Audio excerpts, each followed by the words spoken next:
बिस्मिल्लाहिर्रहमानिर्रहीम। अस्सलामु अलैकुम वरहमतुल्लाहि वबरकातुहू। आबिद राजा चैनल की तरफ से आज मैं अपने दोस्तों को रसूल अल्लाह सल्लल्लाहु अलैहि व आलिहि वसल्लम का एक बहुत ही प्यारा फरमान बताऊंगा। आप दोस्तों ने इस पर ज़रूर अमल करना है। रसूल अल्लाह सल्लल्लाहु अलैहि व आलिहि वसल्लम ने इरशाद फरमाया, रोज़ क़यामत कुरान पढ़ने वाले से कहा जाएगा, कुरान पढ़ता जा और जन्नत के दर्जे चढ़ता जा, और तब हर आयत पढ़ने के बदले एक नेकी बढ़ती जाएगी। तिरमिज़ी की हदीस है।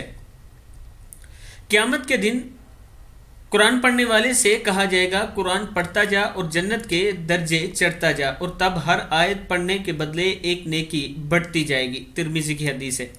मैं अपने दोस्तों से गुजारिश करूँगा कि कुरान पाक की तिलावत किया करें और जितना मुमकिन हो सके इसकी सूरतें हिफ्ज़ कर लिया करें। अस्सलामु अलैकुम वरहमतुल्लाहि वबरकातुहू। और जो दोस्त कुरान पाक पढ़ना चाहते हैं, जिन्हें पढ़ना नहीं आता, ये मेरा व्हाट्सअप नंबर है, आप मुझसे रब्ता कर सकते हैं। अस्सलामु अलैकुम वरहमतुल्लाहि वबरकातुहू।